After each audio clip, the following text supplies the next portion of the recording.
Nesse momento, dando prosseguimento ao nosso evento, para mediar a mesa 3, tarifas, reequilíbrio contratual e viabilidade para investimentos, eu vou convidar o presidente do Conselho Regional de Engenharia e Agronomia do Rio de Janeiro, do CREA Rio, Miguel Fernandes. Seja muito bem-vindo, muito requisitado. Eu estava aguardando as suas fotos, estava ali de olho, tirando muitas fotos nesse momento. Bem-vindo. Para compor a mesa, eu convido a diretora da Associação Brasileira de Engenharia Sanitária e Ambiental, ABS Rio de Janeiro, Karina Alencar. Seja muito bem-vinda. O superintendente adjunto da Agência Nacional de Águas e Saneamento Básico, ANA, Alexandre Anderaus. Seja muito bem-vindo. Pesquisador sênior, Centro de Estudo em Regulação e Infraestrutura da FGV, Luiz Firmino. Seja muito bem-vindo. E a secretária executiva da Agência Reguladora de Energia e Saneamento do Estado do Rio de Janeiro, Daniela Gaio. Muito bem-vinda, por favor. Eu vou pedir um favor a vocês, virem um pouquinho aqui ao meio, só para a gente já tirar a foto oficial. Deixa eu segurar o microfone para o senhor um minutinho. Pronto. Por favor.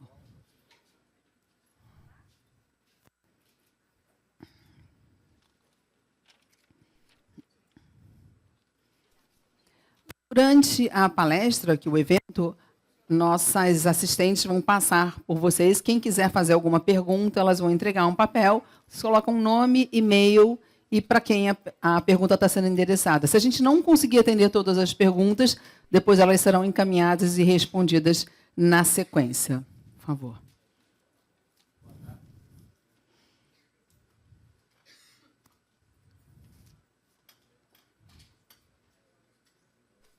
Espera aí, deixa eu trocar aqui.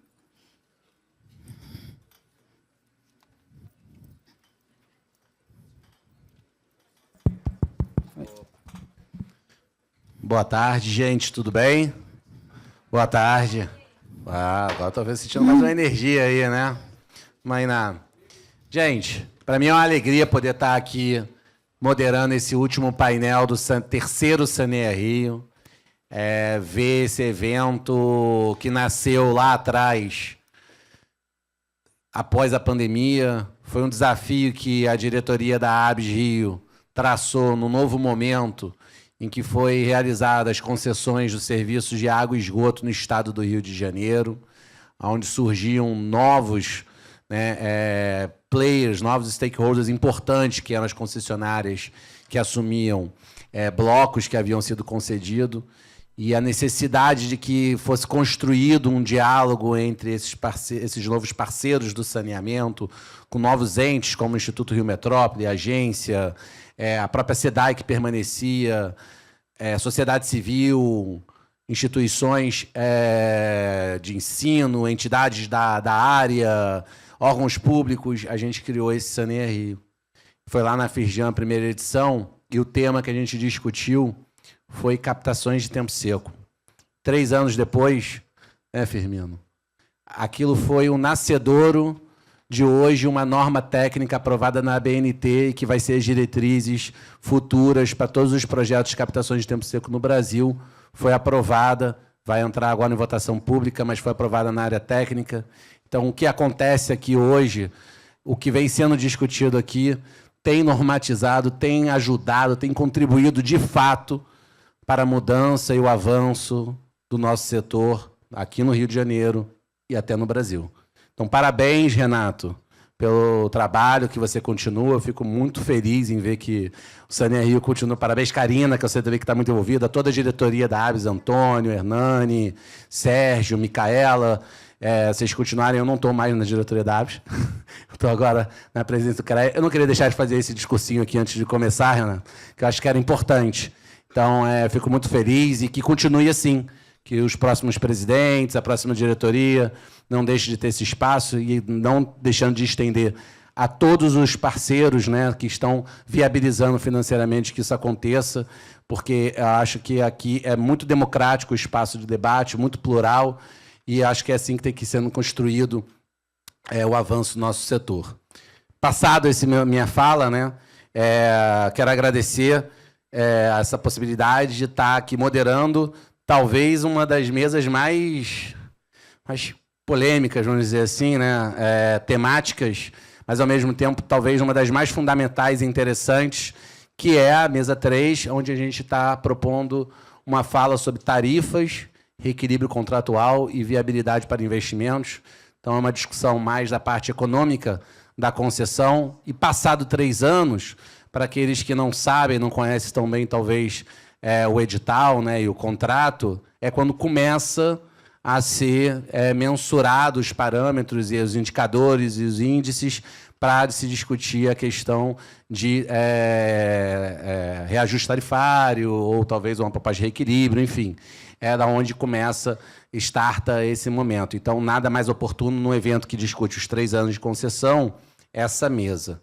E, para participar dessa mesa, foi apresentado aqui, né, eu vou falar em ordem que vai ser a apresentação, a Daniela Gaio, depois a Karina Alencar, o Luiz Firmino, e, por fim, teremos a apresentação do Alexandre. Então, aqueles que quiserem fazer perguntas, estão passando aí o pessoal, acho que vocês já sabem, escrevam no papel, eu vou tentar compilar ao máximo, e vamos tentar dar uma celeridade, que, em virtude da chuva, a gente acabou atrasando um pouco, né, Renato? Então, vamos tentar dar o máximo de celeridade aqui, para poder garantir aí o término dentro do prazo, e não onerar o caixa da ABS, pedindo hora extra aqui na sessão do espaço. Muito obrigado, gente. Passando, então, aqui a palavra com você. Primeiro é a Daniela.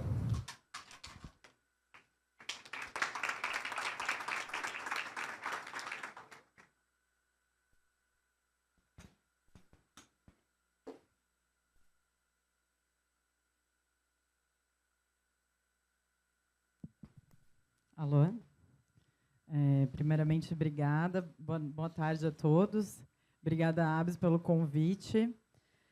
Realmente é um tema bem polêmico, bem sensível, né? Mas eu acho que não tem como não enfrentá-lo nesses 3 primeiros anos de concessão, a maior concessão da história do país e a maior operação do mundo, né, em saneamento.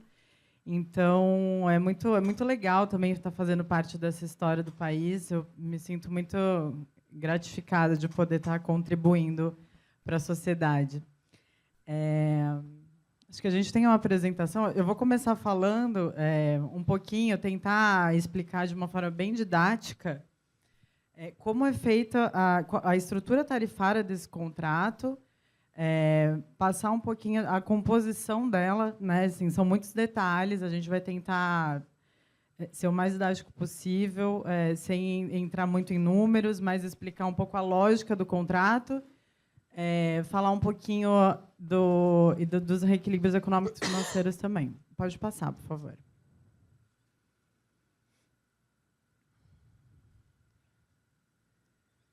Bom, a estrutura tarifária, ela nasce na modelagem lá em 2019 com um retrato do que a SEDAI praticava à época, né? Mas ela trouxe uma fórmula paramétrica de reajuste, né? Na verdade, ela traz 2, né? Uma para o primeiro e para o segundo ano de concessão e a outra a partir do 3º ano. Então, assim, a complexidade já começa daí, né? E essa tarifa, ela é composta pela tarifa base, como eu disse, da estrutura tarifária da SEDAI na origem, e ela é composta por um IRC. O IRC, pode passar, por favor. Aí. O IRC, ele também tem, ele é composto de fatores de ponderação do custo da água da SEDAI no upstream, ou seja, ela faz a captação de água e ela vende essa água no atacado para as concessionárias. E, dentro dela, ela tem esse P1, P2 e P3, são os pesos que compõem a tarifa dela, no que ela constitui para vender, e forma o RC. Volta lá, por favor. E aí compõe, dentro do reajuste, o índice. O que acontece? Então, no primeiro ano, esperou-se que fosse praticada essa fórmula paramétrica. Então, eu vou explicar um pouquinho da cronologia do que aconteceu, se foi aplicada, não foi, ou por que não. Pode passar, por favor. Mais um. Aí, fluxograma dos reajustes. Bom, as propostas comerciais dos blocos 1, 2 e 4 foram dadas em abril. Por contrato, após um ano, poderia ter sido feito o pleito de reequilíbrio, que seria fevereiro de 22. E se aplicar a fórmula paramétrica, que é aquela que eu acabei de explicar. Acontece que ela foi aplicada? Não foi aplicada. Vou explicar brevemente por quê. No meio do caminho da operação, dentro desse um ano, como eu falei, o contrato foi feito em 2019, não houve reajuste lá da SEDAI como fornecedora de água, além dos blocos, né, porque a SEDAI também continua sendo operadora para municípios que não fazem parte dos blocos. Ela fez um pleito, né, a operação andando, ela fez um pleito que não tinha a ver com o contrato em si, para ter um reajuste no preço da água dela. Ela entrou com pleito, com um reajuste de 9,86 e foi concedido, né, no meio da operação dos blocos. Ou seja, o preço combinado, do preço da água combinado que as concessionárias iam pagar para a SEDAI, que era 1,70, virou 1,87 no meio da operação. E entendeu-se por bem estender esse 9,86 para a tarifa do usuário. Né? Porque o combinado com a concessionária, ela pagar 1,70, ela começou a pagar 1,87, e para preservar o reequilíbrio econômico-financeiro, que eu acho que é a segurança jurídica que tanto se fala, foi o que foi decidido à época. E hoje existe até um processo regulatório que tem essa discussão, né? Se tratou de um reequilíbrio, de um reajuste, de um realinhamento. Existem teses, né, dentro dessas discussões que ainda não finalizaram, mas defendendo um ou outro. É difícil falar em realinhamento em regulação contratual, né? Mas existe essa discussão. Bom, então, em fevereiro, as concessionárias, por contrato, fizeram os pleitos dela de reajuste, não foi dado, não foi conferido, porque, a princípio, em novembro, foi considerado que foi dado um reajuste, então, em menos de um ano, não era possível ter um reajuste para o usuário final, novamente. Ao passo que, daí, em novembro, um ano após o 9,86, foi dado um reajuste devido. Aplicou a fórmula paramétrica? Não aplicou de novo. Teve um outro problema. Quando apresentou-se as contas, foi constatado que um dos índices lá da composição da tarifa da SEDAI tinha sido descontinuado, né? A tarifa que compõe o IRC, um dos fatores de ponderação. Tinha sido descontinuado. Não encontrou-se uma solução regulatória à época para permanecer a estrutura tarifária da fórmula paramétrica. Bom, foi decidido aplicar o IPCA. Né? Se você vê o pedido aplicando a fórmula paramétrica, teria dado 13,17, com o IPCA deu 11,82, então ficou uma gordurinha aí a ser recomposta para as concessionárias, que também tem um processo regulatório aberto para isso. Mas sempre eu entendo que a visão do Estado foi não prejudicar economicamente a concessionária, por mais que a premissa máxima de um contrato de concessão seja o seu cumprimento na íntegra, aconteceram questões que levaram os atores até aí em novembro de 22. Isso foi decidido. Fevereiro, novamente, pleito conforme o contrato, não foi dado porque foi menos de um ano. Aí, em novembro de 23, primeira vez que a gente conseguiu aplicar a fórmula paramétrica, né, por meio de um termo aditivo, resolvendo a questão dos químicos, né, alterando aquele fator de ponderação pelo IPCA, e a energia elétrica também foi substituída para a 4, era a 2, foi a 4, uma questão operacional dentro da SEDAI. E aplicou-se a fórmula. Então, a gente conseguiu colocar o contrato nos trilhos. Pode passar mais um, por favor. Mais um. Esse é do bloco 3, que não teve a interferência do 986, então é uma questão um pouco mais simples. De resto, é igual. E esse ano, novamente, a gente teve que enfrentar o reajuste. Também foi feito por um termo aditivo ao contrato, não foi mais um termo de acordo. Então, foi o primeiro termo aditivo desse contrato, foi estabelecendo tudo que aquele acordo do ano passado estabeleceu, né, a alteração do índice do IPA e da energia. Então, nesse ponto, a gente conseguiu colocar o contrato nos trilhos. Volta lá um pouquinho, já que a gente está no ano 3. Lá na primeira slide, por favor. Aí tem uma diferença, né? Porque a partir desse ano 3, tem a incidência de duas novas figuras dentro da fórmula paramétrica, que é o IDG e o ITS. O ITS, a Karina vai explicar melhor, vai entrar mais nos detalhes, mas eles compõem a estrutura tarifária, um fator negativo, o outro positivo dentro da estrutura. De modo que o IDG serviria para diminuir o valor da tarifa, enquanto o ITS acaba aumentando um pouco por conta do subsídio cruzado, né? Como eu disse, a Karina vai explicar melhor. O que se pensou na modelagem desse contrato foi o subsídio cruzado dentro da estrutura tarifária, ou seja, a sociedade contribuir com quem não paga a tarifa cheia. E ele também é um mitigador de reequilíbrio, né? Ou seja, a concessionária, dentro do cadastro dela, por conta, dentro da matriz de risco, ultrapassar 5% dos cadastros ativos em tarifa social, ela pode pedir reequilíbrio econômico-financeiro do contrato, desde que demonstrado no fluxo de caixa marginal dela.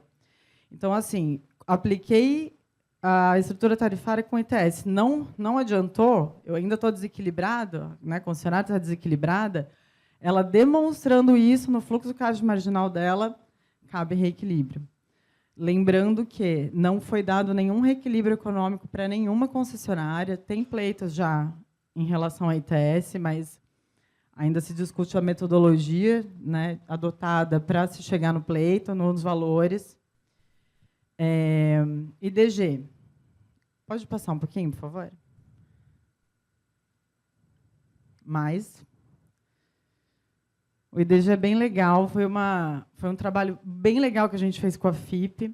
Aliás, quando eu entrei na agência, foi o primeiro processo regulatório que eu abri para criar um grupo de trabalho para a gente desenvolver a metodologia, né? Por contrato, as concessionárias apresentavam propostas metodológicas, a agência analisava junto com o verificador independente para publicar e homologar essa metodologia que vai ser o coração da operação, né? Porque esse contrato é um contrato de performance. O primeiro contrato, acho que ISD desse tamanho, que ele é acompanhado... Pode pular um? A mensuração do desempenho dele são 11 indicadores, né? Aí é só um exemplo, não é esse peso, cada município tem um peso, mas a universalização e o desempenho da concessionária vai ser medido por esses índices, diferente da regulação discricionária, que é por investimento. Apesar desse contrato ter investimentos fixos, não é o mote dela, né? É muito importante o acompanhamento, obviamente, mas o foco desse contrato é o desempenho da concessionária por meio da universalização, onde esses índices vão refletir o que está acontecendo. E como, né? Então, assim, a grande dificuldade é assim, tudo bem, tem o índice, mas como esse índice vai ser capturado? Volta um, por favor. Então, foi esse trabalho que a gente fez com a FIP. O IDG, por ter incidência a partir do terceiro ano, a gente está no final do terceiro, né? Tem muitos dados a gente ainda não conseguiu captar. Então, de forma para cumprir contrato, para dar uma resposta para a sociedade, para as concessionárias também ter uma diretriz, a gente desenvolveu a metodologia em caráter excepcional até que sejam implementadas todas as etapas. E também os blocos conseguirem amadurecer mais as suas operações e a gente conseguir capturar os índices. Inclusive, a gente publicou isso, essa metodologia, de acordo com a anexo 1 da norma de referência da ANA, até para uma apresentação executiva, para estudiosos, para quem trabalha com isso, conseguir entender, comparar, ver o que o Rio está fazendo de diferente da ANA, ou o que dá para ajustar, enfim. Achei bem didático isso, a gente desenvolveu dentro da agência. E, por conta de todas essas questões de não ter ainda maturidade suficiente de ter os índices fechados, passamos esse estudo para a Procuradoria, né, o procurador Marcos estava aqui, e que aconselhou o Conselho Diretor, né, deu a opinião jurídica dele, para o IDG ter ponto 1 nesse ano, pelo caráter provisório experimental da metodologia, por essas questões fundamentadas que eu expliquei agora, e o CODIR decidiu aprovar em caráter excepcional. Então, ano que vem, a gente vai ter um pouquinho mais de maturidade. Acho que maturidade foi a palavra de hoje, né? A gente viu que tem várias questões, vários comportamentos dos atores, e principalmente da sociedade, dentro dessa concessão, que eu acho que refletem a necessidade mesmo de ter maturidade. A gente tem um pouco de paciência. Eu sei que é difícil falar em paciência com a água não chegando na torneira ou com vazamento e a pessoa ficar uma semana sem água. É difícil falar isso. Mas a maturidade requer que a gente tenha, como sociedade, eu também sou usuária, como sociedade, entender que a gente está crescendo, a gente está construindo. A gente não tinha nada, a gente está começando a ter. Óbvio que vão ter críticas, mas a gente precisa estar junto nisso. Todo mundo que está envolvido, eu posso falar por mim, está comprometido com isso, né? Então, é um apelo até que eu faço. Pode passar para os reequilíbrios ali rapidinho, só bem en passant também, que é bem sensível. De novo, não temos decisões nenhuma em relação a reequilíbrio das concessionárias. Como o procurador também disse, temos mais de uma dezena de pleitos de reequilíbrio, que estão sendo super analisados e com o apoio da FIP também, que nos apoia demais. Assim, está sendo um trabalho muito legal. Pena que não tem ninguém aqui deles, mas a gente assim trabalha diariamente. Sou dependente deles já, emocional. Como eu disse, tarifa social é metodologia que a gente está analisando certinho. Outro tema super polêmico, que é índice de atendimento de esgoto, que a modelagem ela foi feita, né, os estudos referenciais, em cima de uma norma de 2019, né, na época de 2019, vigia a IN 47 do SNIS, onde permitia a autodeclaração do prefeito, e nessa autodeclaração também se permitia o uso de rede mista. Aí eu tenho outra realidade hoje. As concessionárias têm que fazer investimentos de universalização em rede separadora absoluta. Então, eu tenho duas verdades, né? A realidade que era no Estado do Rio de Janeiro e o que a concessionária tem que fazer, como obrigação dela e objetivo contratual. Então, a gente precisa encontrar 2019 com 2024, 2025, de uma forma gradual. Primeira solução, um parecer orientativo que ainda não foi para o colegiado dos conselheiros, sugeriu considerar a CTS para mitigar eventuais custos numa decisão final desses pleitos. Muito boa solução. Então, isso é uma solução gradual e regulatória, né? Esses problemas a gente vai ter. A gente chegou numa operação que, como todo contrato de concessão, você planeja algo e começa a operar e vai se deparar com outra realidade. A inteligência é a gente conseguir desenvolver regulação até conseguir deixar o investidor também seguro do que ele está fazendo, porque a gente não quer que ninguém vá embora, e dar segurança jurídica e também responder à população com uma tarifa módica, que é a dificuldade de todo mundo. Bom, tiveram pleitos para não pagamento de outorga, pleitos cautelares, mas a gente não identificou indício de desequilíbrio que pudesse suspender esses pagamentos. E as formas de reequilíbrio dentro da matriz contratual são as padrões, né? Tarifa do usuário, prazo de concessão, tarifa da SEDAI também, pelo contrato de interdependência, a gente pode mexer nela, e redução de outorga. Aí, assim, tudo depende do caso concreto, do evento, e acho que em 3 anos esses são os pontos principais. Falei super rápido aqui, desculpa, mas é muito detalhe. Acho que espero ter conseguido passar assim, uma ideia, pelo menos.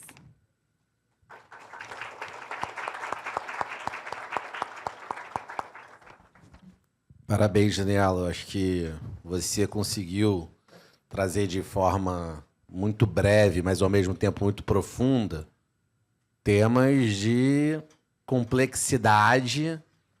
Na hora que você abrir uma fórmula aqui, eu tenho certeza que uma parte aqui já deve ter dado até uma acordada. Mas, de fato, são temas de grau de complexidade. Queria só chamar a atenção a alguns pontos, que eu acho que são pontos que, quando eu era presidente, eu bati muito nessa discussão durante as audiências públicas. O primeiro é o modelo originário tarifário, né? Esse talvez seja um dos grandes vilões dessa discussão toda, porque isso foi herdado um modelo que não tem memória de cálculo. E aqui eu falo abertamente, aqui, porque eu falo isso dezenas de vezes em público, não vai ser diferente aqui. Ainda mais agora que eu sou presidente de CREA, então eu fico mais independente ainda. Mas esse é um problema. E muitas vezes leva à clandestinidade, como, por exemplo, caminhão-pipa abastecendo setores comerciais. Porque, como o valor do esgoto é atrelado ao consumo da água, essa clandestinidade, esse modelo tarifário também de cobrança, ele incentiva essa clandestinidade. Então, assim, é um modelo tarifário que precisa ser repensado como um todo. Não é simples, não estou dizendo que é simples, tem que garantir o reequilíbrio contratual. E acho que ações como essa que eu vi, eu não sabia essa notícia da decisão da CODIR de reequilíbrio considerando o CTS como uma forma de início para Só um detalhe, como eu disse, já tem um parecer jurídico, mas isso ainda não conselho, tá? Meu Deus. Já trouxe aqui, agora já me deixou até nervoso um pouco de eu estar. Mas eu vou fazer minha fala pública aqui. Vou fazer minha fala pública, porque se isso é público. É uma medida boa, não tem por que não. Não, é porque eu defendo isso, eu defendi isso já até em outro Saneia Rio. Né? Às vezes, no anseio de melhorar as condições de saneamento, como, por exemplo, Japeri e Queimados, onde se defendeu nos 5 primeiros anos a separador absoluto. Você não avança com algo que já melhora as condições de água imediata da captação, como, por exemplo, fazer as captações de tempo seco às margens dos rios, né, que chegam do Guandu, garantindo não só a melhoria da condição da captação de água, como a recuperação de um corpo hídrico, que pode ser, inclusive, um espaço social e ambiental para a população local. Eu defendi isso com a prefeita, com o prefeito lá, defendo isso publicamente. Eu acho que esses não está no edital, mas eu acho que para isso serve a agência, para ir aperfeiçoando junto, e momentos como esse são momentos fundamentais para a gente aprofundar esse debate. E parabenizo aqui pela coragem de trazer essa linha do tempo, ótimo, mostrar de forma muito clara e transparente a complexidade e a diversidade de interesses, né, quando se trata de um tema tão grande como esse. Então, parabéns. Karina, agora você, né, vai também aqui ilustrar para a gente aqui, trazendo essa continuidade dessa discussão que a Daniela tão bem abordou inicialmente. Bom, boa tarde a todos. A importância desse tema, a gente fez esse trabalho, eu e a Daniela, a gente ficou, né, um tempo fazendo essa pesquisa, a gente fez essa apresentação juntas. Essa parte da tarifa social, por que ela é tão importante? Para nós falarmos da continuação do contrato de concessão, que hoje faz 3 anos, então ele já tem um período de maturidade. 3 anos é muita maturidade. Vamos pensar. Vamos pensar na nossa experiência de trabalho. Quando a gente saiu da faculdade, depois a gente tem 3 anos. É muito tempo?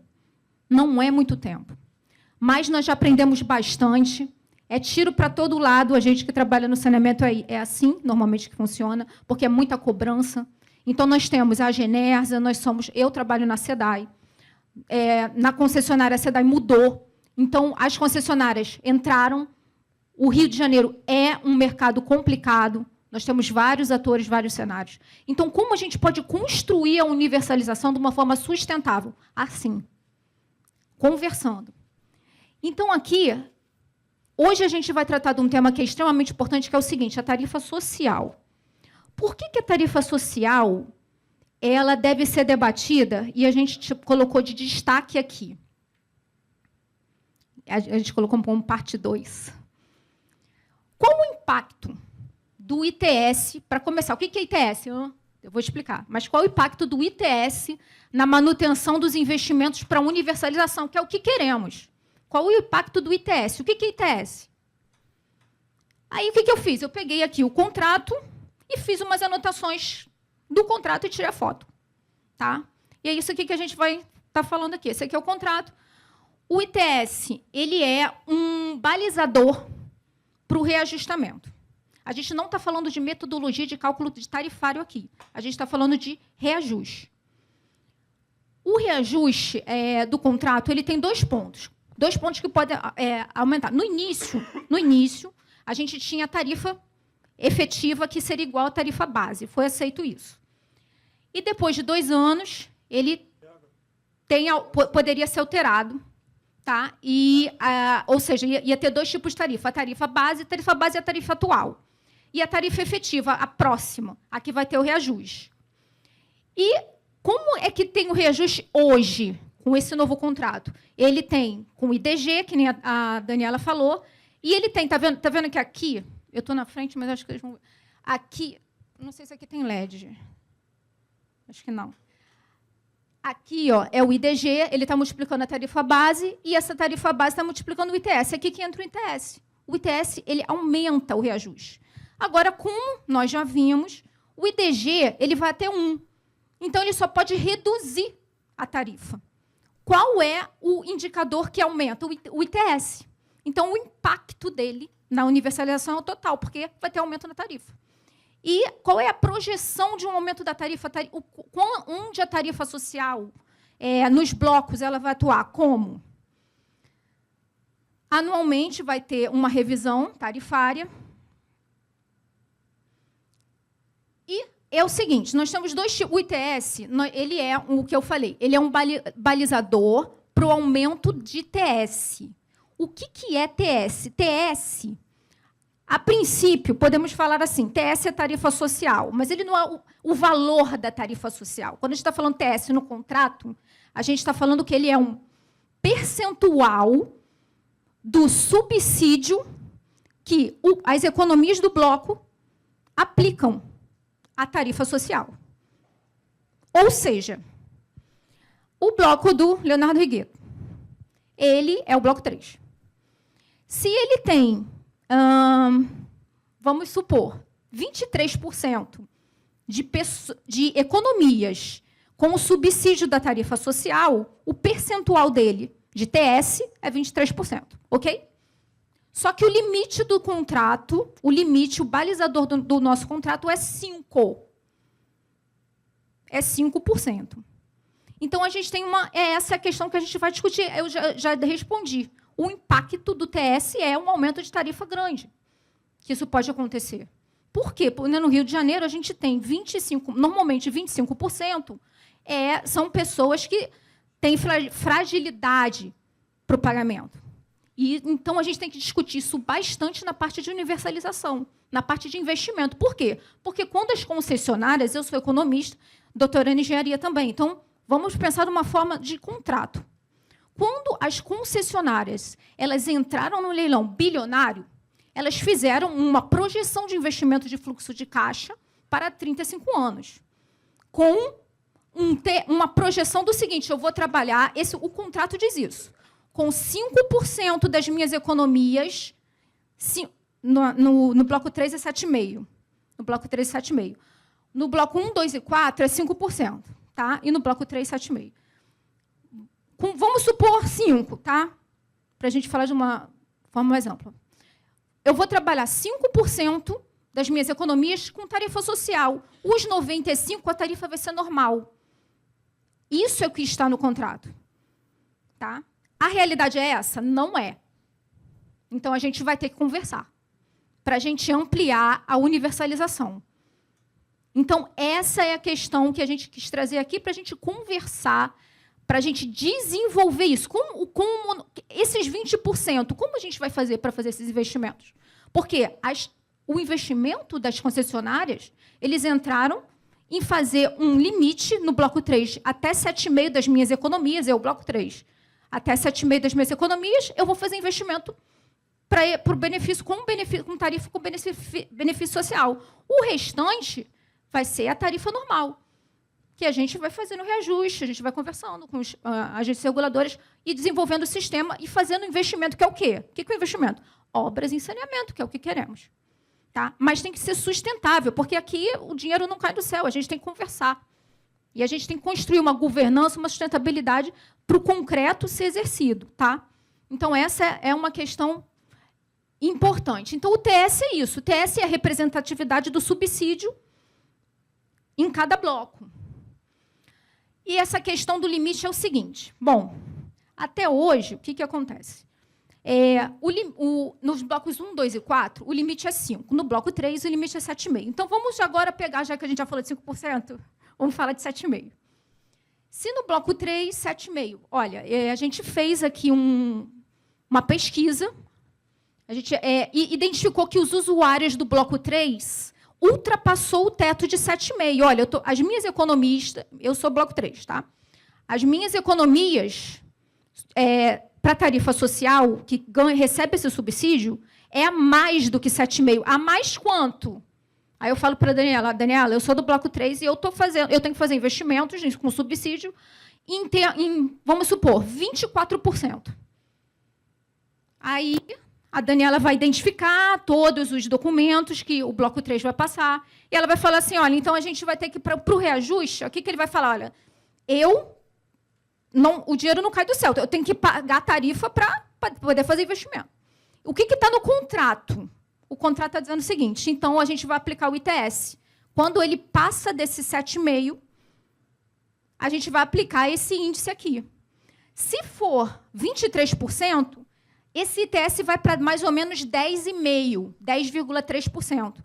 Então, lá na nossa fórmula do reajuste, só o ITS já tem outros indicadores, já tem outros pontos, outras ponderações. Só o ITS já aumenta 10%. Entendeu? Então, assim, todo ano, só com uma questão social que a gente identifica que seja em torno desse percentual, já vai ter um aumento de 10%. Como a gente poderia fazer isso?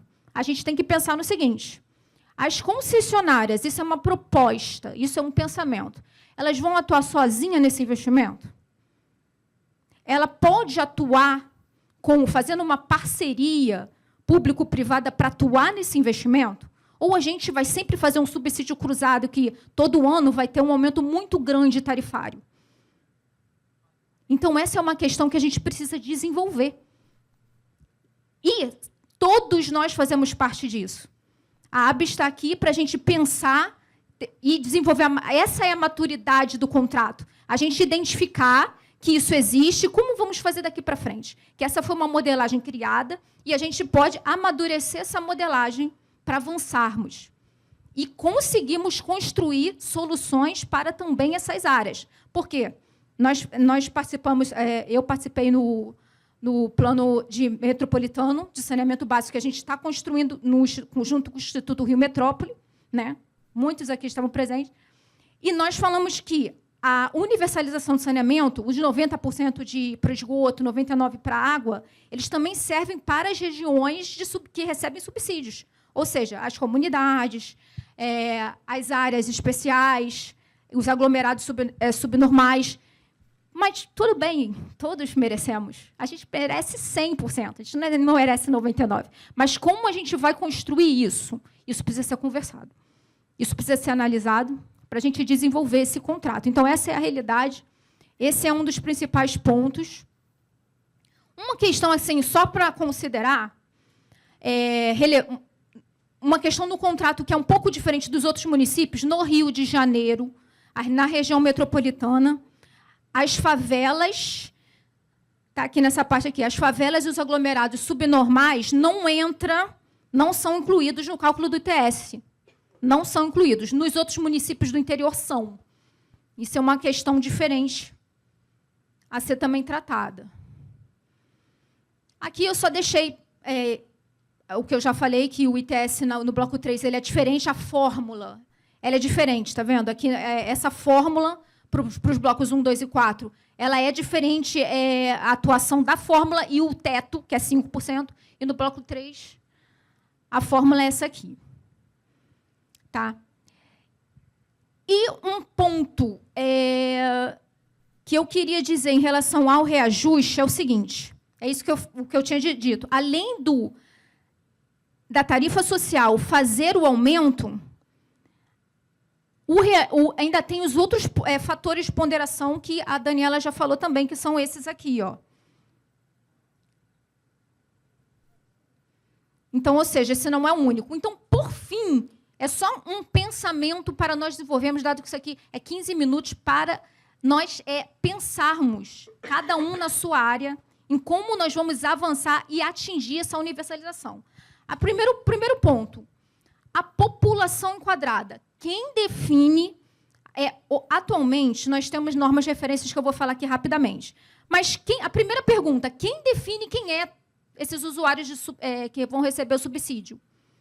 Antes, no modelo SEDAI, era pela moradia, pelo tipo de moradia. Atualmente, se usa o CAD único. Quem define o CAD único é a prefeitura. São as prefeituras que definem. Então, já é mais automático. Mas isso é uma coisa que ainda vai ser definido pela Agenersa, né? Então, se vocês quiserem fazer alguma pergunta, a Daniela está presente e ela poderá dizer melhor em relação a essa definição da população enquadrada. O percentual da população enquadrada, a representatividade real no contrato, ela não representa, a meu ver, e pelo que a gente sabe, que a população carente ela não representa 5% nem 7,5% do número de economias. Então, vamos pensar em como a gente vai desenvolver um investimento, como pode ser dividido esse investimento, vamos pensar. Quais são as normas de referência de tarifa social hoje? A gente já falou do contrato, mas quais são as normas? A Agência Nacional de Águas, ela recentemente publicou uma norma de referência do qual o preço da tarifa social, o valor seria 50% da tarifa base. E a população enquadrada seria a que está no CAD único, e quem define é a prefeitura. Tá? Só que, atualmente, no Rio de Janeiro, a tarifa social ela é 30%, ela é menor do que essa norma de referência que a ANA publicou. Ela representa 30% da tarifa normal. Aqui eu vou mostrar a tarifa social por bloco. O reajuste da tarifa social, como ele se dá? Normal igual aos outros reajustes. Normal igual quando tem o outro reajuste, a tarifa social também vai ser reajustada daquele mesmo método. O que a gente pode sugerir dessa palestra é uma revisão da metodologia para o cálculo do reajuste, uma revisão da questão que é muito comentada. Eu acho que o Firmino vai poder falar um pouco sobre isso, sobre essa questão do volume mínimo de 15 metros cúbicos, que isso foi muito debatido, e a gente dividiu aqui quem ia falar. Os impactos não sabia. Os impactos das tarifas efetivas, com a tarifa social, esse aumento da tarifa social seria muito grande todo ano, um aumento da tarifa social, se tivesse esses investimentos. E para a gente avançar na universalização do saneamento, que é o que queremos. A gente não está aqui para falar, para fazer coquetel, não é verdade? A gente poderia ficar num restaurante, tomando um vinho e fazendo coquetel. A gente quer avançar na universalização. Então, vamos desenvolver essas questões que são pragmáticas, que são questões que reverberam na universalização. E hoje, por exemplo, no Rio de Janeiro, a gente tem mais ou menos 24% da população, ou mais, em algumas regiões, que teriam tarifa social. E a gente não vai ficar jogando pedra em concessionária, em SEDAI, em governo de Estado, nada disso. A gente não vai jogar pedra, porque nós somos parte do sistema. Jogar pedra neles é jogar em nós mesmos. Entende? Então, isso é uma questão importante. Só que, rápido, eu deixei, isso aqui é da minha tese de doutorado que eu estou escrevendo, eu estou desenvolvendo da tarefa social e saneamento nas comunidades. A modelagem, né? Essa aqui é o seguinte. A gente tem 3 normas hoje, atualmente, válidas. O Plano Municipal de Saneamento Básico do Rio de Janeiro, ele diz que o valor da tarifa social é R$ 21,00. Eu acho que eu não botei aqui. Ele dá um valor um pouco menor, R$ 21,00 alguma coisa. Tá? Esse aqui é o link. Por que eu botei o Plano Municipal de Saneamento Básico? Vou falar super rápido. No contrato de concessão, ele diz o seguinte: todo investimento de obras ele tem que seguir uma referência que é o Plano Municipal de Saneamento Básico dos municípios. Então, todo município tem que ter um Plano Municipal de Saneamento Básico para quê? Para a agência reguladora ter um balizador. Porque não pode chegar a concessionária e falar: eu vou investir 7 bilhões na Rocinha. Por que você vai fazer isso? O município tem que ter antes um estudo, que é o Plano Municipal de Saneamento Básico, e dizer: olha, na Rocinha vai ter um investimento de 3 milhões, no Rio das Pedras, de um pouco menos, porque é a segunda a maior favela é a Rocinha, a segunda Rio das Pedras. Então, vai ter um pouco menos, 2 milhões, mais ou menos. Então, aí, as concessionárias elas vão olhar esse Plano Municipal de Saneamento Básico, vão ir lá, vão fazer o projeto e vai ficar balizado. Pode ser que eu não concorde muito bem com esse número, é um pouquinho a mais, mas não muito a mais. E a agência reguladora vai olhar esses 2 casos e vai concluir. Então, a diretriz é esse plano municipal. E no plano municipal, a tarifa social é 21 e pouco. A ANA, recentemente, ela publicou essa lei e ela disse que era 50% da tarifa base. E a Genesa, ela atua. A Genesa, até hoje, o valor que ela atua é de R$ 24,99 ou R$ 27,45. Eu peguei a tabela e ele está como 27,45 em alguns blocos. O valor é diferente. Eu botei aqui o valor da prefeitura, é 21,24. E o que acontece? Isso representa 30%, como eu falei. Então, assim, está diferente do que a Ana disse, ele está menor, mas se entende que esse é o valor que esses locais, essa sociedade consegue pagar. Ele é factível. Porque não adianta, o que não adianta é a gente pegar uma região, cobrar uma tarifa base normal e não ter adimplência. E eles não receberem. Então, esse enquadramento, identificar qual a região que é de tarifa social, é muito importante para o aumento da receita tarifária das companhias.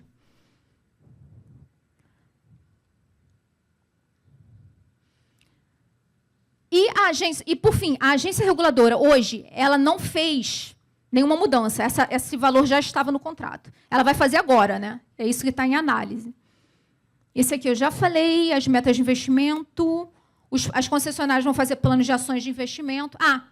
E no contrato é o seguinte, e para fazer obras, como a gente vai fazer obras nessas regiões com carência? Existem 2 tipos de áreas. Áreas irregulares. Todas essas são áreas irregulares, elegíveis e inelegíveis. Nas áreas inelegíveis, não vai ter investimento das concessionárias. E nas áreas elegíveis, tem 2 tipos, as urbanas e as não urbanizadas. Nas elegíveis, é onde vai ter as obras, são as áreas urbanizadas, são aquelas que receberam melhorias de infraestrutura. E as não urbanizadas são aquelas que ainda não houve investimento de urbanização ou parcialmente urbanizadas. Tá? Isso é o que está no contrato. Agora, essa definição, quem vai fazer? Não está claro. Então, a gente precisa também conversar sobre isso, para a gente deixar mais claro. Oi? Tem a definição? Qual é? Daniela falou que tem a definição. Tem um comitê municipal que se reuniu já com as concessionárias e cada uma já apresentou seu plano de investimento nessas áreas. Inclusive, um detalhe sobre isso, que é um questionamento que o próprio MP faz com a gente, defensorias e tal. Sociedade, acadêmicos. Mas não tem mensuração de investimentos dentro de área irregular, universalização dentro da área irregular, né? Então, assim, vai universalizar como? A gente está desenvolvendo na agência uma instrução normativa que visa compatibilizar os projetos que foram definidos junto com o comitê municipal lá. Bem no comecinho da concessão foi instituído esse comitê. Para que os projetos de investimento dessas áreas já identificadas tenham congruência com o objetivo do contrato. E o objetivo do contrato nada mais é do que a universalização. Então, a gente não vai descumprir contrato e exigir que as concessionárias entreguem os projetos para a gente, mas elas vão ter que indicar como o objeto do contrato foi cumprido nessas áreas. Então, é uma solução também regulatória para a gente dar uma resposta para a sociedade. Então, quer dizer, é muito importante essa conversa para a gente conseguir avançar, né? É uma conversa que não está tão clara no contrato, mas a gente pode fazer através da Genessa de instruções normativas para o desenvolvimento. Esse atual tarifa... Finalizou? Deixa eu só finalizar aqui. Essa atual tarifa social, só para vocês terem uma ideia que ela representa 30%, ela não é R$ 54,90, isso aqui é água mais esgoto. Tá? É o preço cheio, e ela representa 30%. Eu falei já da representatividade reais, as barreiras para o investimento nas comunidades, que vocês sabem que são obras que têm falta de urbanização, construções habitacionais sem lastro, da engenharia, hábitos de desperdício do uso da água, pela dificuldade de inadimplência tarifária, pelas perdas, tanto físicas quanto as perdas que eles mesmos, que fazem mesmo nos locais, e as fragilidades do sistema.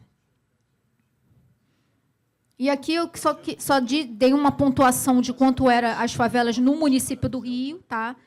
Que ela está tendo uma extensão em 10 anos de 11% espacial, então é importante nós pensarmos nisso.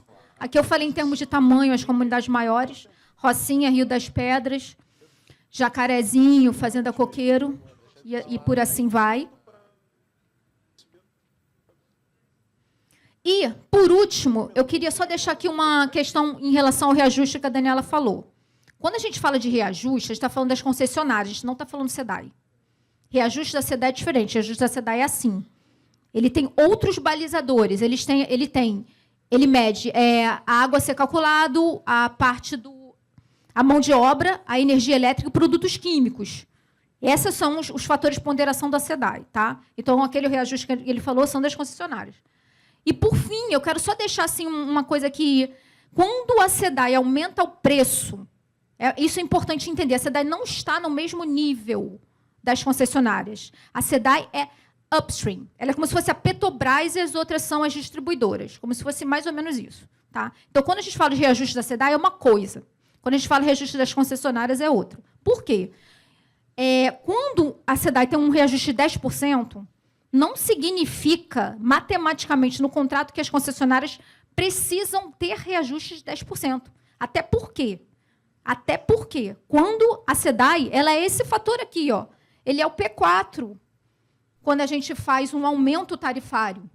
Ele é o P4. Sabe quanto representa isso aqui? Ó? Eu estou querendo dizer o seguinte, vamos falar de uma forma assim simples.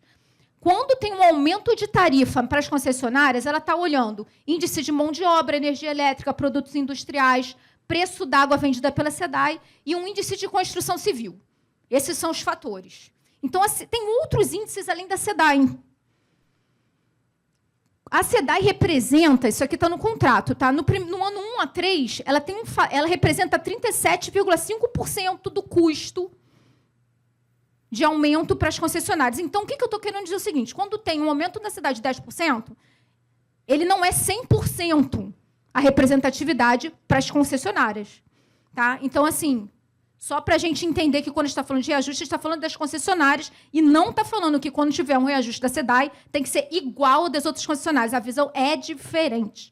Tá? É diferente. E quando alguém chega e fala, por exemplo, olha, o valor de venda da SEDAI de tarifa base é um valor. Mas para tarifa social a gente vende menos. Ok, mas isso não tem nada a ver. Não tem nada a ver, porque a gente não está falando de tarifa base, tarifa social é 30% da tarifa total. Ok?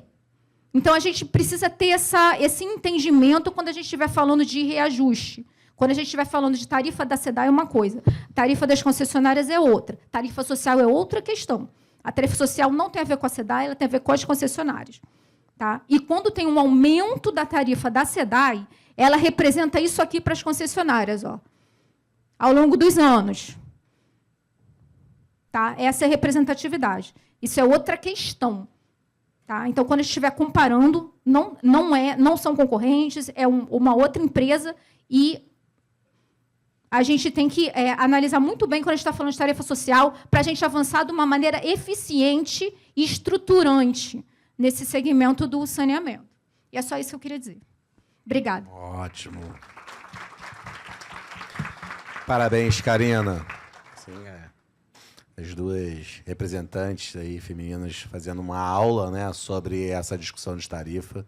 São temas que não são temas simples, são temas que mexem com debates aprofundados, às vezes até bem acalorados. Aqui no ambiente que a gente está, eu vejo que às vezes o pessoal começa a aumentar a entropia, né, dependendo do que é falado, mas é a realidade, gente.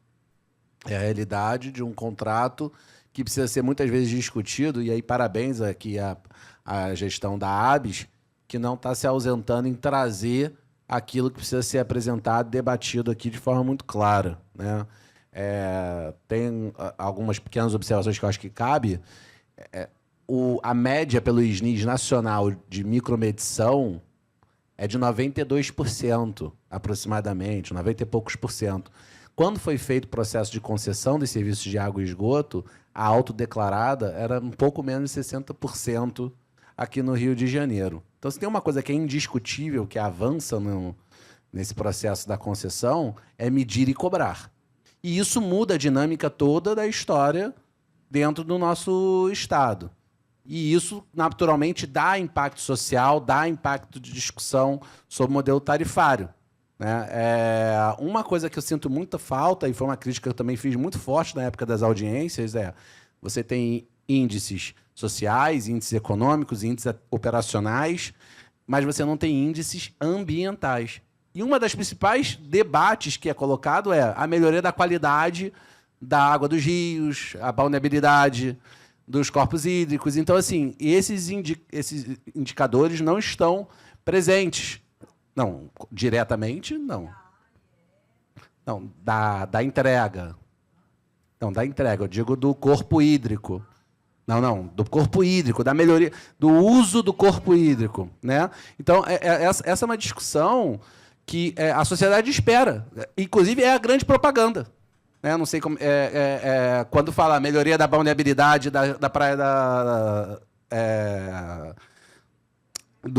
Baía de Guanabara, obrigado. E isso é um ganho direto e indireto gigantesco para a sociedade que não entra nessa discussão do fator do tarifário. Mas é real a percepção, seja tangível ou intangível, do que isso representa. Não mais prolongando, né? Aqui foram vários assuntos aqui importantes, se eu for comentar tudo, já era. Mas eu vou deixar para o Firmino, que é o nosso próximo apresentador aqui. Então, Firmino, a palavra está com você para poder continuar essa discussão aqui sobre a questão aí das tarifas, de equilíbrio contratual e viabilidade para investimentos.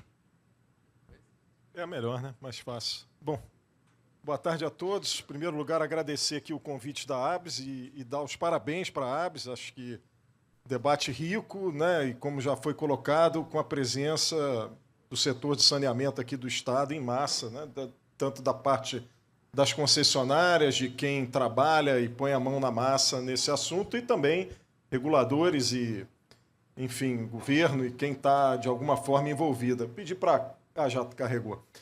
Antes de entrar, eu separei aqui, acho que eu vou sair um pouquinho do Rio de Janeiro e vou entrar no Brasil para a gente sentir o tamanho do drama da questão tarifária, principalmente porque nós estamos, nesse momento, com uma discussão na ANA para criar a norma de referência da estrutura tarifária. Aí a gente entender um pouco isso, tudo que elas colocaram, como é que isso se eleva dentro dessa discussão, e vai ser bom que depois eu deixo para o Alexandre arrematar e dar a solução para a gente aí, para isso tudo. Bom, como o tema envolve reequilíbrio, eu antes de falar aqui da tarifa, eu queria contar uma historinha rápida, alguns aqui conhecem, outros não, mas só para ilustrar a situação, a região dos lagos, que foi concedida em 1998, tinha um contrato desenhado, né, qualquer semelhança é mera coincidência, tinha um contrato muito bem desenhado que previa os investimentos todos necessários para universalizar, fazer tudo que tinha que ser feito na região dos lagos. Para isso, ele definia que existia uma coisa chamada efeito 65, que era uma cobrança de, no mínimo, 65% da maior conta que você teve, ou melhor, da menor conta que você teve no verão.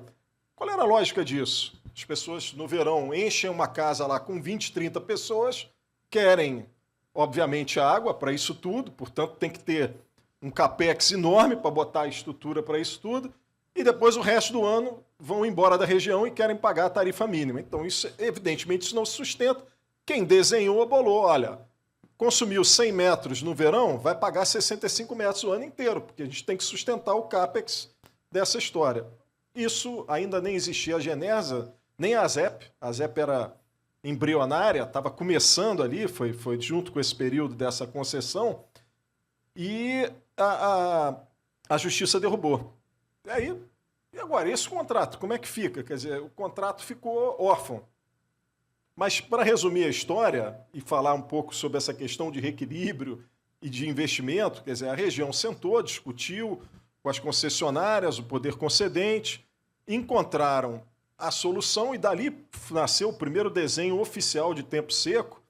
Mas o que eu queria contar é que, resumindo ali, foram investidos, ao invés de 3 bilhões na época, que seria o plano de saneamento da região toda, foram investidos 300 milhões e se fez todo o sistema de tempo seco. Isso é 10%. Para quem nunca percebeu, o 10% a ser investido nesses contratos em tempo seco nasce daí, da relação de quanto a região dos lagos gastou para fazer tempo seco, foi 10% total do investimento. Podem ver que Águas, que tem 28 bilhões para investir, é 2,8 bilhões em tempo seco. A Iguá, que acho que é em torno de 8 bi, tem 800 milhões em tempo seco. Mais ou menos 10%. Por acaso, o número surge daí. Mas é interessante que, quando se foi fazer o reequilíbrio desse contrato e os aditivos contratuais para ajustar ele, como isso foi negociado, e a gente falou muito sobre controle social na parte da manhã aqui, como isso foi negociado com a sociedade lá, no dia da sessão, a gente já tinha aí já estávamos em 2004 para 2007, já tínhamos a agência, ainda era a ZEP o nome, mas já era uma agência com os conselheiros todos formados direitinho. A sociedade civil foi para a agência para defender o reajuste. Isso consta na ata, como uma coisa inédita. A sociedade civil foi para lá para defender. Quer dizer, entendendo que tinha que dar, porque aquilo que foi pactuado, que foi tratado, foi feito. Então, isso é só uma história para a gente entender como é que esses contratos são dinâmicos entre o que é desenhado e a realidade depois no campo. Muitas mudanças podem acontecer e é preciso encontrar os caminhos, como a Daniela estava aqui dizendo. Nós vamos ter que encontrar o caminho e a fórmula, ou mesmo esse alerta que a Karine está dando para a questão da tarifa social. Pode passar, por favor. A gente tem, quando falar nessa questão do investimento, a gente tem que entender que a gente está dando uma solução no país que é de que tudo tem que ser bancado pela tarifa. Não necessariamente é assim em outros países. Alguns bancam capex máximo e deixam o opex para ser custeado pelas tarifas e pelo que. Aqui no Brasil a gente tem uma dificuldade de investimento, de aporte de capital e a opção é essa. Então nós precisamos ter, a despeito da modicidade tarifária, o contrato, como a Karina falou, você tem que ter no universo dos 30 ou 35 anos, ou que seja, você tem que ter a capacidade de repor aquele investimento todo que está sendo feito e mais o retorno desse investimento. Então, o ponto que eu vou colocar mais aqui está um pouco em cima dessa questão das normas que a Agência Nacional de Águas está fazendo de referência e a questão da estrutura tarifária. Pode passar, eu vou ser rápido porque a gente está com o tempo apertado. Aí, dá uma paradinha aqui. Isso é só para a gente ter uma ideia. A gente tem feito uns estudos lá no Centro de Estudos de Regulação e Infraestrutura. Então, aqui é só para você ver. De acordo com o decile de renda, a população, os 10% da população que ganham menos, já estão comprometendo acima de 5% da renda com água e esgoto, que é um valor bastante significativo. Obviamente, quanto mais vai aumentando a renda, menor o nível do comprometimento, vai para baixo de 1% da renda com água e esgoto. Uma coisa que, às vezes, também pode explicar boa parte dessa distorção, famílias pequenas, famílias que estão em situação de maior vulnerabilidade, que moram com dificuldade, moram muitas pessoas numa casa e acabam tendo, evidentemente, um consumo maior. Para se enquadrar nos limites da tarifa social, acaba ficando mais difícil. Ao passo que famílias, às vezes, até com mais renda, hoje estão bem menos numerosas, acabam sendo beneficiadas. Então, essa justiça social da tarifa é uma coisa bastante complicada e que está, nesse momento, em voga de discussão. Passa, por favor. Volta um. Mais um. Aí. Se a gente olhar aqui, a região norte, então, a situação vai ser muito maior. Aqui nós estamos olhando o contrário. Aqui nós estamos olhando o percentual de comprometimento da renda, tá? E a percentual de pessoas que têm a renda comprometida. Olha só o Nordeste, acima de 8%. Isso é só para a gente ter uma ideia. Obviamente, a região Sudeste e Sul tem uma situação um pouco mais confortável, mas no próximo a gente vai entender. Passa mais um, por favor. Essa questão do comprometimento... Pode passar mais um. Eu não sabia que estava aí. Daqui, que eu passo aqui. Esse aqui. Aqui é só para a gente entender os complicadores para que a gente discuta melhor a questão da estrutura tarifária. Nesse cenário aqui que a gente está vendo, esse azul aqui são os estados que trabalham com a questão do consumo mínimo. Porque tem estados que não têm consumo mínimo, como a gente tem de 15 metros e tal, mas a grande maioria dos estados trabalham com consumo mínimo. Aqui, é só para a gente ter uma ideia, a quantidade de categorias que diversos estados têm. Comercial, residencial 1, residencial 2, industrial, faixas, quer dizer, quantas faixas tem. Então, cada concessionária, cada desenho de contrato, enfim, que existe, tem uma situação diferente. E ali, no final, você tem a questão dos escalões, que é até 15 metros é um preço, de 15 a 20 é outro, de 20 a 25 é outro. Tal. Então, aqui também pelo número. Tem situações aqui que se aproximam de 10 escalões e tem algumas regiões que tem 2 ou 3 escalões só.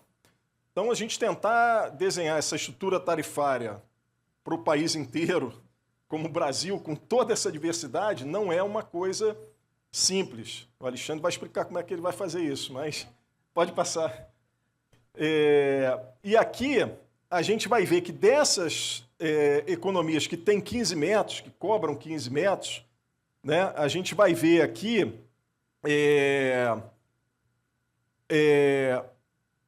a tarifa social, já com base na nova lei, a tarifa social aplicada para essas pessoas com até 15 metros, a gente vai ver aqui o grau de comprometimento da renda. Olha a região Nordeste, vai passar de 20% do comprometimento da renda. Aqui a tarifa normal e ali, se você colocar a tarifa social com os 50%. Melhora um pouco a situação.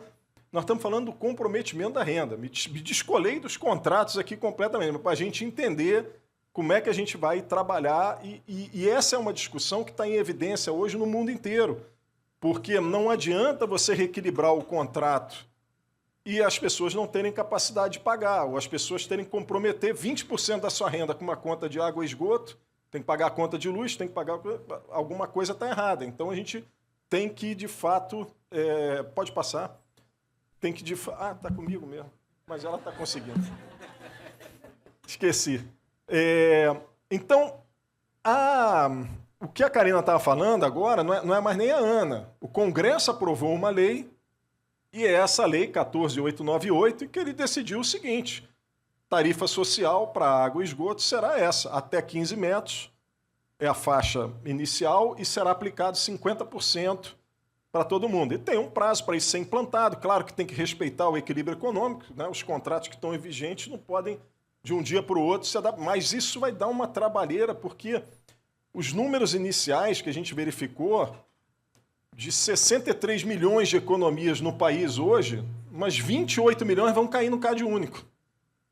É quase metade de todas as economias do Brasil vão cair no CAD único.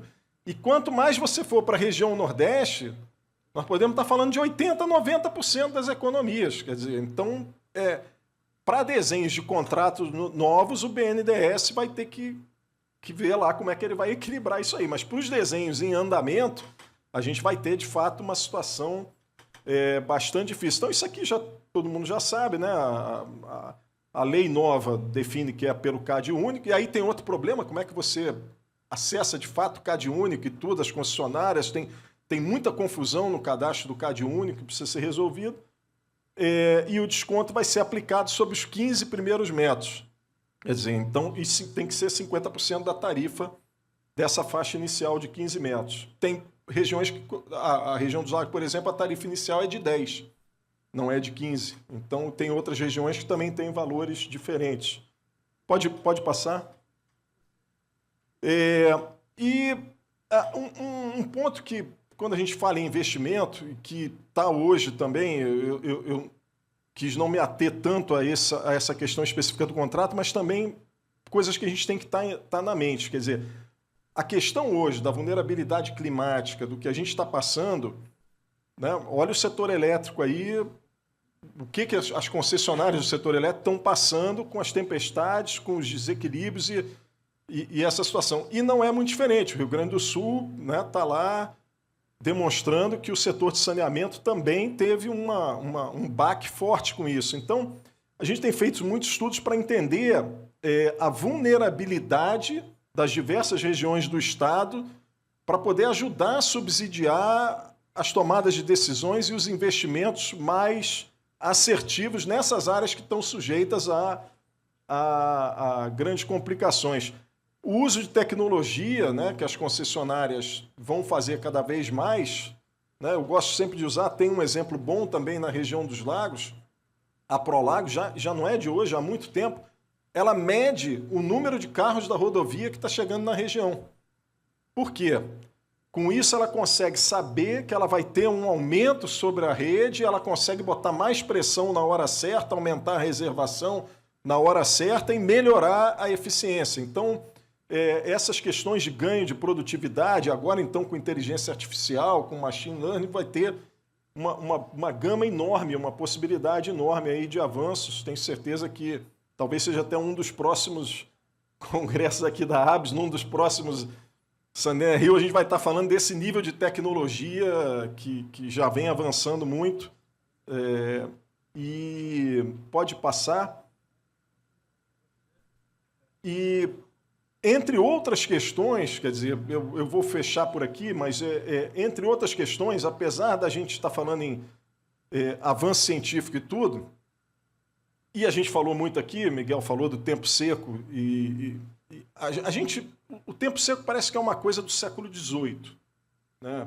As cidades europeias já começavam no século XVIII a tratar suas galerias pluviais e usar como conduta e levar para tratamento. 19, século XX, a gente mais ou menos sedimenta o separador absoluto, e o mundo inteiro trabalha com a ideia de separador absoluto.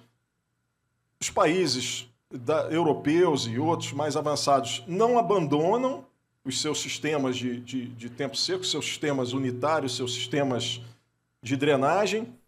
A gente aqui se afasta, a gente passa a perseguir só o separador absoluto, que eu considero que foi um erro, acho que isso nos atrasou muitos anos na questão do saneamento.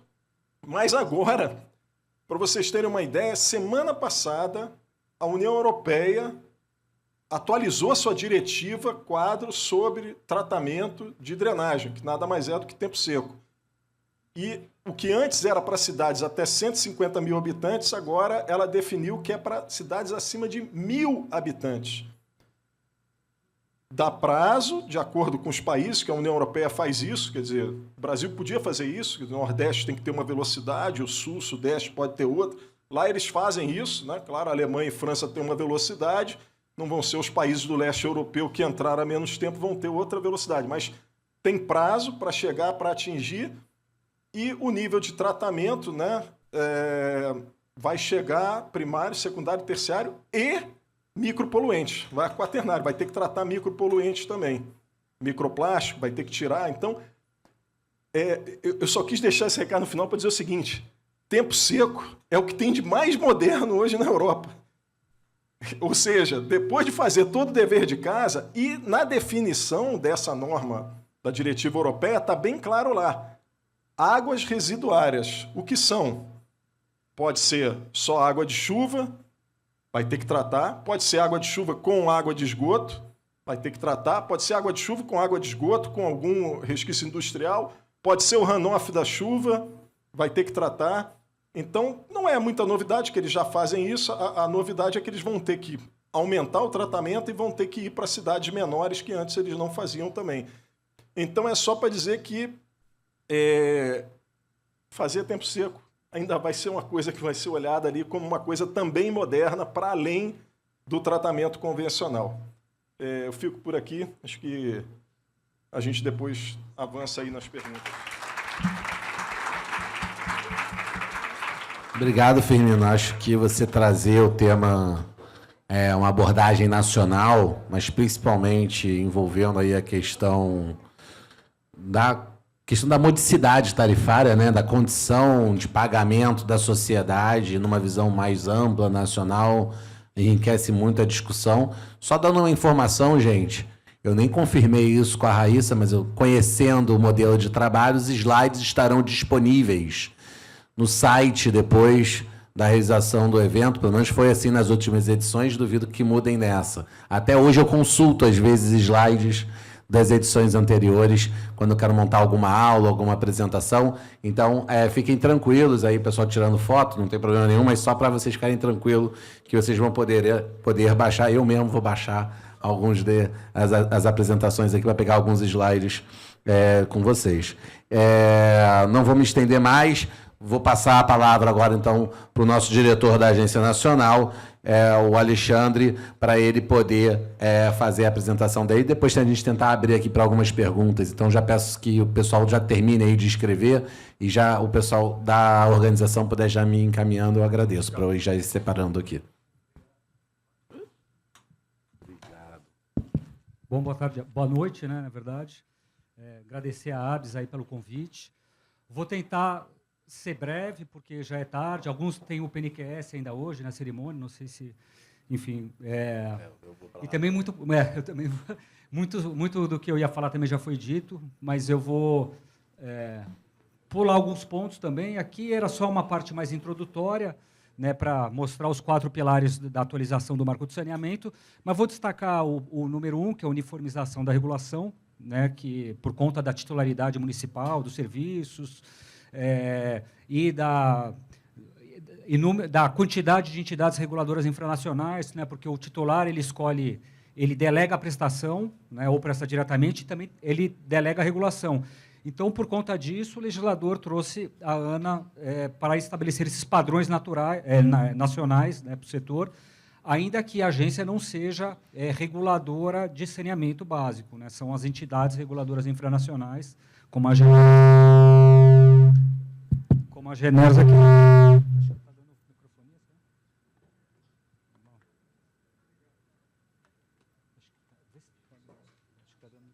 Bom,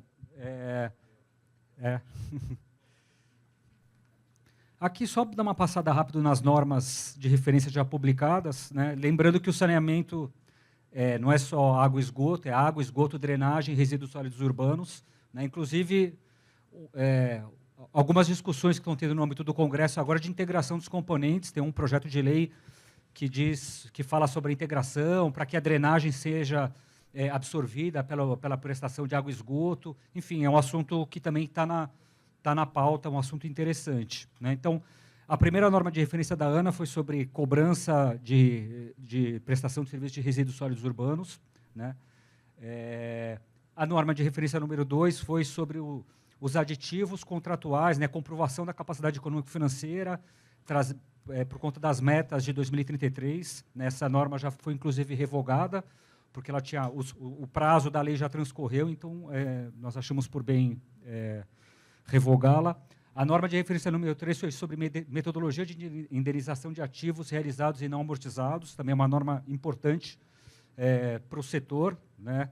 Até nesse contexto aí de final de alguns contratos de programa, aqueles prestadores de serviço, eventualmente aquela prestação que o contrato de programa vem ao fim, eles têm o direito, né, de ter alguns ativos serem indenizados por alguns investimentos ainda não amortizados.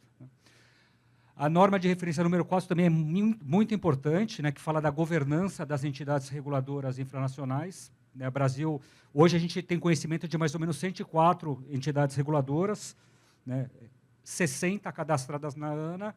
Sabemos que algumas são boas, muito boas, e outras nem tanto, né? Tem o modelo das agências municipais, tem a questão da governança, captura regulatória, falta de independência decisória, administrativa, financeira. Então, essa norma traz um padrão mínimo de governança, né?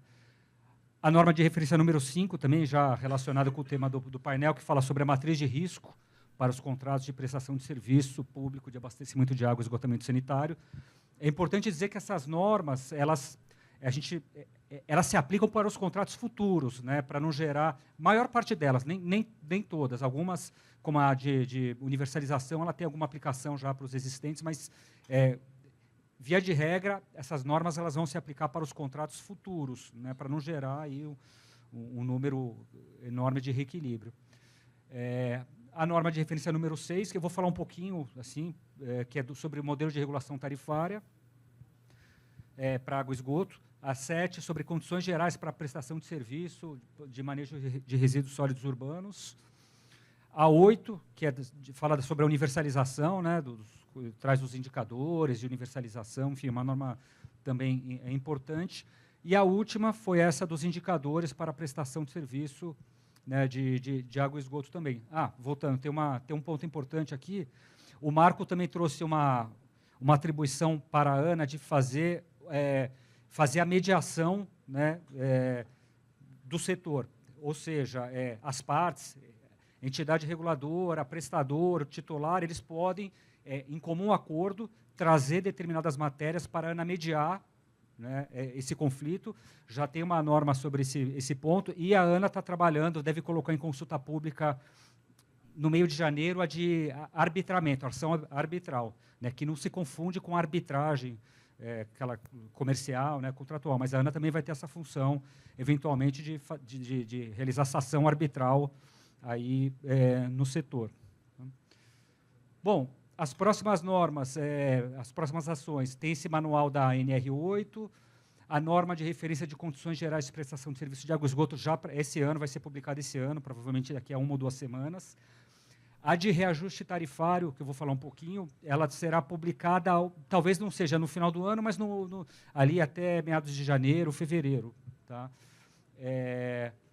E as próximas, de estruturação de prestação de serviço de drenagem urbana, no primeiro trimestre de 25, estrutura tarifária de água e esgoto, né, que o Firmino não falou, mas ele também está nos assessorando aí na elaboração dessa norma, assunto importante, inclusive, o que a lei da tarifa social traz para a ANA, provavelmente a gente vai tratar nessa norma, né, porque a lei fala que a ANA vai estabelecer algumas diretrizes, inclusive também amanhã vai ter um webinário sobre o tema às 9h30 da manhã, vai estar no YouTube, então quem se interesse por esse assunto aí da tarifa social pode participar, vai estar aberto aí para todo mundo participar. Vai ser interessante que a ANA vai colocar aí já algumas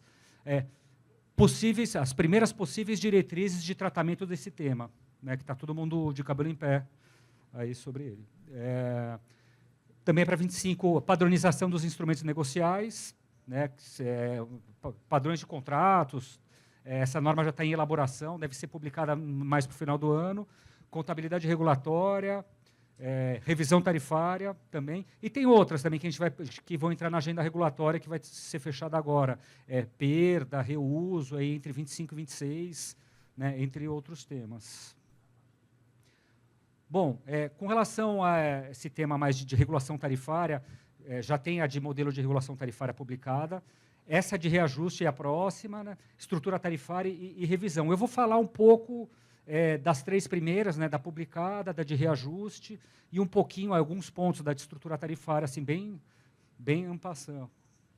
Então, sobre essa norma de modelo de regulação tarifária, NR6, grosso modo, a gente trata sobre o modelo de regulação contratual e de regulação discricionária. A gente sabe que não existe todo modelo de regulação, ele não é puramente contratual nem puramente discricionário, mas aqui traz alguns pontos importantes nessa norma, né?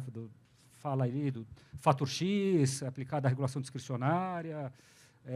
Eu não vou aprofundar, mas é uma norma assim, guarda-chuva, que vai ter embaixo dela de reajuste, revisão tarifária e estrutura tarifária.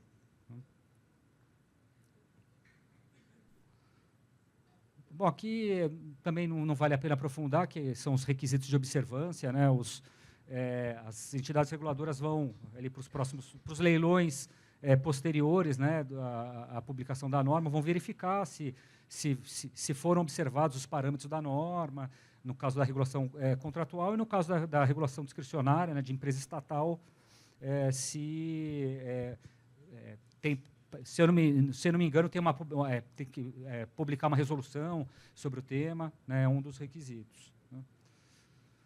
Esse tema é polêmico, né, a de reajuste tarifário já teve a consulta pública, e bom, basicamente, assim, as discussões que apareceram no bojo da análise de impacto regulatório foi IPCA ou fórmula paramétrica. Né. Certamente, a gente vai repisar que o fator X não se aplicaria aos contratos licitados, modelo de regulação contratual. O IDQ vai ter um normativo específico, né? Também fala da questão da iniciativa para reajuste, mas a proposta da área técnica da ANA foi pelo IPCA, né? Isso foi para consulta pública. Estamos terminando de responder, né, fazer análise das contribuições. Isso vai para a diretoria, mas com esse indicativo de que a proposta da ANA para os contratos futuros seja a adoção do IPCA. É um tema polêmico, né? Muitas empresas ficam preocupadas, porque no longo prazo o IPCA tende a se descolar um pouco dos custos da prestação, enfim. Mas também, por outro lado, aqui tem as vantagens e desvantagens, assim. Tem a simplificação da transparência, né, no caso do índice único, maior aderência à capacidade de pagamento dos consumidores, ainda mais agora com a tarifa social. Eu acho que isso vai ficar mais importante ainda, né? E também tem uma tendência a ter menos judicialização, né? Porque quando descola muito, o judiciário, às vezes, ele entra e fala, não, aumentou muito. Então, assim, a gente acredita que o índice único como IPCA ele tende a acarretar menos judicialização, mas também tem as desvantagens, né? As distorções dos preços, como eu falei, desalinhamento com os custos, enfim. E aqui tem as vantagens e desvantagens da fórmula paramétrica, mas, de qualquer forma, algum risco ali pode ser precificado no leilão, né? E também tem na teoria da alocação de riscos, diz que aquele que tem mais condições de influenciar ou mitigar, né, aquele risco deve ter alocação. Então, a gente acha que o prestador também consegue, fazendo uma boa gestão de compra, suprimento, ele consegue um pouco neutralizar, né, essa variação dos insumos, da construção civil, dos químicos, enfim. Né. Mas é um tema polêmico. Né. Aqui também não vou aprofundar, que é a abertura do procedimento, mas também a norma indica que, pelos contratos futuros, a iniciativa seja do prestador. Então, o prestador ele dá o start no processo administrativo de reajuste, ele não precisa esperar o regulador iniciar esse processo. Bom, com relação à estrutura tarifária, o Firmino já falou alguns pontos, mas a grande discussão é tarifa fixa, consumo mínimo, também tem a questão da tarifa por disponibilidade. A lei já traz uns delimitadores, então terá sim tarifa de disponibilidade, né? Então, onde a rede passa e o usuário não se conectar, a diretriz será que ele deverá ser cobrado, deve pagar uma tarifa de disponibilidade, né? Isso ocorre em várias partes do mundo e acho que isso traz também sustentabilidade econômica e financeira para a prestação. Isso é um ponto importante, né? Aí a questão das taxas de consumo, enfim, eu não vou aprofundar. Aqui também o Firmino já trouxe aqui a previsão legal, né, da tarifa de disponibilidade. Os domicílios não conectados às redes públicas disponíveis estão sujeitos ao pagamento de taxas, tarifas e outros preços públicos decorrentes da disponibilização e da manutenção da infraestrutura e de seus serviços. E, como eu já falei, nessa norma a gente vai tratar um pouco da questão da tarifa social, né, porque essa lei 14.898, né, ela trouxe essa inclusão automática dos usuários com renda per capita até meio salário mínimo, né, registrados no CAD único, e a lei traz o prestador vai ter que fazer esse cadastro ativo, né? Então, agora o prestador vai ter que identificar, né, com base no cadastro do CAD único, lá do Ministério do Desenvolvimento Social, enfim. E está todo mundo preocupado porque alguns ministérios públicos já estão, e agora, dia 11 entra em vigor, e aí, já vai estar valendo, tal. Mas tem alguns pré-requisitos, né? Tem alguma regulamentação da ANA, que vai ter que... Tem a questão do prévio reequilíbrio, né, que é uma condição de eficácia de aplicação da lei, né? Mas é um tema, como já foi bem trazido nas outras exposições, é bem sensível, vai ter impacto tarifário, né, sem dúvida, para aqueles que pagam, vai aumentar, sei lá, de 10% para cima, e sem contar agora a reforma tributária, enfim, o setor está passando por alguns percalços, né? E aqui, esse ponto é importante. Aqui um pouco, eu não combinei com o Firmino, mas tem a ONU, o Banco Mundial, o CDE, eles trazem essa faixa de 3% a 5% da renda familiar a ser comprometida, máximo, né? Então 5% talvez fosse o máximo a ser comprometido. A gente viu que agora com muitos estados, esse comprometimento pode ser muito, muito maior, né? E os órgãos gestores do CAD único, então tem... em nível federal, o Ministério do Desenvolvimento e Assistência Social, né, eles são responsáveis por disponibilizar o cadastro, né, para os estados e municípios. Estamos em contato também com o Ministério. Provavelmente, aí as entidades reguladoras infranacionais também elas vão ter alguma forma de acesso, isso que a gente está vendo, né, desse cadastro, até porque as entidades vão receber dos prestadores essas informações e as entidades reguladoras internacionais deverão dizer se estão de ok e passar. Não, o prestador X, eles vão passar para a ANA essas informações, para a ANA publicar, né, em nível nacional. Então, tem toda essa parte, prestador, entidade reguladora infranacional, né, e a ANA. E, como eu falei, já caminhando para o final também, então, assim, é mais ou menos a estrutura que está sendo pensada. A entidade reguladora infranacional solicita os dados do CAD único aos órgãos gestores, né? O privado não pode ter acesso direto, tá? Isso está, acho que tem alguma previsão legal, então tem que passar sempre por... Então, a entidade reguladora vai disponibilizar, né? E a ERI o cede aos prestadores regulados por ela, né? Talvez omitindo alguma informação ali, porque às vezes tem dados CPF, tem algumas questões ali da LGPD também delicadas, né? E, como eu falei, amanhã, para quem puder, se quiserem tirar uma foto, amanhã ali dá para chegar no canal do YouTube da ANA, vai ter esse webinário sobre os aspectos regulatórios da implementação da Lei de Tarifa Social de Água e Esgoto, para quem quiser participar, né? Estão todos convidados. E é isso, dei uma acelerada aqui para não comprometer muito o horário, mas ficou à disposição.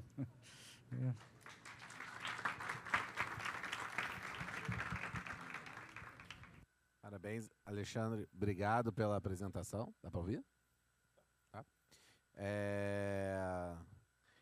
Eu achei excelente a abordagem mostrando como é que está, né, histórico desde que a Ana assumiu. Acho que podemos recompor aqui, né, para poder todo mundo aparecer, pelo menos trazer aqui um pouquinho mais a cadeira para cá. Se alguém puder ajudar ali a Karina, gente. Ali. Mas eu vou entrar aqui nas perguntas. São 2 perguntas que chegaram até mim, não sei se teve mais alguma. Vou fazer aqui a primeira pergunta, que é do Rafael Nunes, meu amigo. E aí ele pergunta, o Daniela, objetivamente, né, é onde ele consegue achar o plano de investimento e obras para as áreas urbanizadas e não urbanizadas elegíveis, a questão das áreas das favelas, se isso já está disponível no site da Genesa, enfim, para quem tiver interesse, né, em se aprofundar sobre esse tema, que foi o tema do Saneia Rio na edição anterior, né, onde a pessoa pode buscar essas informações. Estão vendo? Tá Tá baixo, acho. Pode falar. Dá para ouvir? Dá Alô? Tem processos regulatórios abertos com esses planos. A gente posso ver lá no site uma maneira mais fácil de, né, porque para a pessoa identificar, para saber o número, né? Que, Fê? Não, processos estão públicos, né? A Fernanda trabalha comigo, mas a pessoa não sabe o número dele, né? Vai pesquisar como. Acho que eu vou tentar deixar mais claro isso, porque talvez seja um questionamento de outras pessoas também. Aí talvez até uma sugestão à Genersa, criar uma ferramenta de busca que seja semântica, né, e não só numérica, até Anotem porque aí. é difícil a galera saber o número, né, mesmo que você divulgue. Tirando uma pessoa específica que anote, ninguém aqui vai decorar. Então, uma busca semântica, né, hoje é uma ferramenta, de certa forma, simples de se desenvolver. Sim. Fica aí essa sugestão. Né? Acho, a gente está elaborando, a gente está trabalhando para não dar mais transparência, porque a gente dá transparência, mas a gente tem um sistema difícil. Por causa do SEI, né? Eu tô ligado. É complicado. Temos. Sim, pode ser. Também ajuda. Outra dica boa. Mas eu acho que o search por palavra, eu acho que... É porque eu acho que o SEI não faz automático, teria que ser desenvolvido, mas é uma sugestão. Sim. Estou sempre melhorando. Não preencheu o e-mail e telefone. Mas depois eu passo qualquer coisa. Mas eu vou providenciar. E quem perguntou, eu vou providenciar colocar nesse link que já tem, pelo menos. Ele está lá no comitê de monitoramento. Vai conseguir, com certeza, acompanhar. Se colocar na sugestão. Manda um e-mail para a CSEX lá também, na agência, que a gente responde. Excelente. Segunda pergunta, Douglas, nosso procurador lá do CREA. Obrigado, Douglas. Ele pergunta aqui especificamente para o professor Luiz Filho, mas acredito que se estenda também aqui para o nosso diretor Alexandre. Ele pergunta, a competência sobre a definição da política... Primeiro ele faz uma afirmação, coisa de advogado mesmo. A competência sobre a definição da política tarifária é do poder concedente. O senhor tem notícias de ações judiciais para invalidar a lei número 14.898 de 2024 sobre essa questão da tarifa social que foi apresentada agora? Algum dos dois tem informação sobre isso? Não tenho, mas... Então, a resposta também é binária, não? Mas, assim, a Constituição também dá atribuição para a União em matéria de saneamento, né? Tem a 11445, que é uma lei nacional, né, que se aplica. Então, assim, eu não sei se eu concordo muito com a assertiva, mas eu desconheço. Eu também achei um pouquinho over, mas, assim, provavelmente, se ele está fazendo essa pergunta, no meio, né, porque ele acompanha os bastidores, isso já deve estar, talvez, aí, efervescendo aí numa discussão que vai provavelmente ser judicializada. É até interessante para a gente poder ficar atento e acompanhar, Firmino. Só fazer uma mal comparação, mas envolveria uma DIN. E vamos lembrar que a nossa DIN do saneamento ficou 14 anos para ser decidida, né? Então, até lá, em princípio, se não vier uma liminar, alguma coisa, a lei já vai estar valendo, a gente vai ter que ter uma equação aí de qualquer maneira, né? Porque até que uma DIN prospere, não vai ser fácil. Se fosse... Ok, gente. Então, quero agradecer a todos os palestrantes, agradecer a todos vocês que ficaram até o final aqui nessa profunda discussão de um tema dessa relevância, agradecer à diretoria da ABS pelo convite para estar aqui moderando, fico muito feliz e que 2025 seja um ano repleto aí, boas festas a todos e que a gente possa ter mais uma edição do Saneia Rio. Contamos com todos vocês. Parabéns a todos aqueles que apoiaram o evento. Até a próxima.